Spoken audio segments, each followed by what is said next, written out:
Hi hello viewers, this is Raj. Welcome to Raj కొంత reviews. మీకు నా వీడియోస్ నచ్చినట్లయితే లైక్ చేయండి, షేర్ చేయండి, సబ్స్క్రైబ్ చేయండి, కామెంట్ చేయడం మర్చిపోవద్దు. Thank you.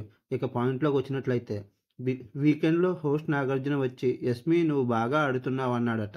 ఆ మాట విని ఇక నాకు తిరుగులేదు, నేను ఎంతైనా విషం చెమ్మొచ్చు అని ఫిక్స్ అయిన విషనాగు యస్మి పడగపై కొట్టినట్టు చేశాడు అవినాష్. వైల్డ్ కార్డ్ ఎంట్రీల ముందు ఈ విషనాగు బుసలు కొట్టే ప్రయత్నం చేయగా కర్ర తీసుకుని నడ్డి విరగ్గొట్టినట్టు చేశారు వైల్డ్ కార్డ్ ఎంట్రీలు. ఈమె మణికంఠపై ఏ విధంగా విషం చిమ్ముతుందో పాయింట్లు చెప్పి ఆమె కళ్ళు తెరిపించే ప్రయత్నం చేశారు.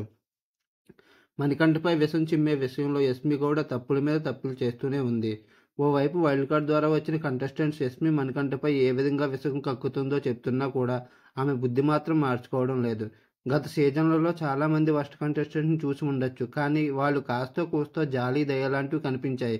ఆకలితో ఉంటే సాటి మనిషికి అయ్యో పాపం అనుకుంటారు చాలామంది, కానీ ఈ కన్నడ కొండెనాగు మాత్రం కొత్తగా వచ్చిన వైల్డ్ కార్డ్ ఎంట్రీలకు ఫుడ్ పెడితే నేను ఒప్పుకోను, వాళ్ళకి తిండి పెట్టడానికి వీల్లేదు, కనీసం పాలు కూడా ఇవ్వద్దంటూ తన విషబుద్ధిని చూపించింది.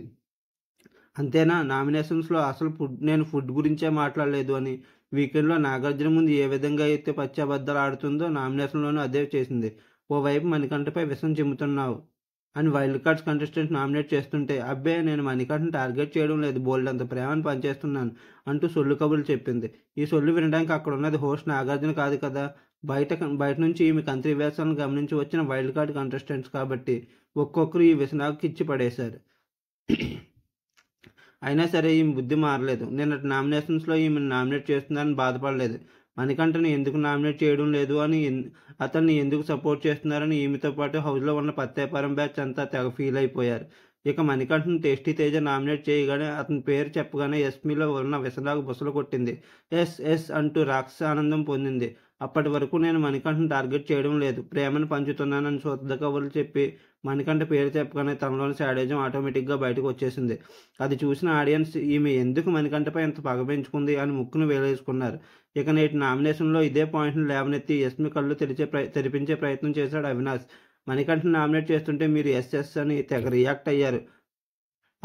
అతనిపై ఎందుకు అంత పగ అని, ఎందుకు అలా బిహేవ్ చేస్తావు, ఎందుకు అతన్ని మళ్ళీ మళ్ళీ పొడుస్తున్నావు, ఇది పగ పెట్టుకోవడం కాదా అంటూ విషనాగు యస్మి పడగపై కొట్టినట్టు చేశాడు అవినాష్. అనంతరం పృథ్వీని నామినేట్ చేసిన అవినాష్ ఆ బెలూన్ టాస్క్లో తప్పితే నువ్వు ఎక్కడా గేమ్ ఆడినట్టు లేదు, అసలు నువ్వు టాస్కులు కాకుండా ఏం చేసావో చెప్పని అడిగాడు అవినాష్. నువ్వు నామినేట్ ఎందుకు చేస్తున్నావో నీకే తెలియదు, టాస్కులు తప్ప ఇంకేం చేయాలని అడిగాడు పృథ్వీ. ఏమీ చేయనప్పుడు ఎందుకు వచ్చావు మరి అని అడిగాడు పృథ్వీ. విన్ అవుతా అవు అయితే అంటూ కౌంటర్ వేశాడు అవినాష్. ఇక రోహిణి అయితే యస్మిని నామినేట్ చేస్తూ ఉతికారేసింది.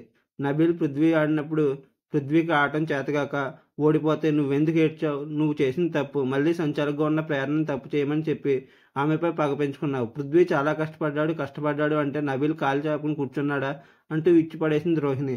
ఇక గంగవ్వ అయితే కాళ్ళు చేతులు బాగానే ఉన్నాయి కదా, ఆట ఎందుకు ఆడటం లేదు, విష్ణుప్రియని నామినేట్ చేసిన పాయింట్ ఏదైతే ఉందో నెక్స్ట్ లెవెల్ అంతే, విష్ణుప్రియ మోటరాని కూడా చేసింది గంగవ్వ. చివరిలో ట్విస్ట్ ఏంటంటే రాయల్ టీంలోని 2 సభ్యులని నామినేట్ చేయాలని ఓజీ టీం చెప్పి ట్విస్ట్ ఇచ్చారు బిగ్ బాస్.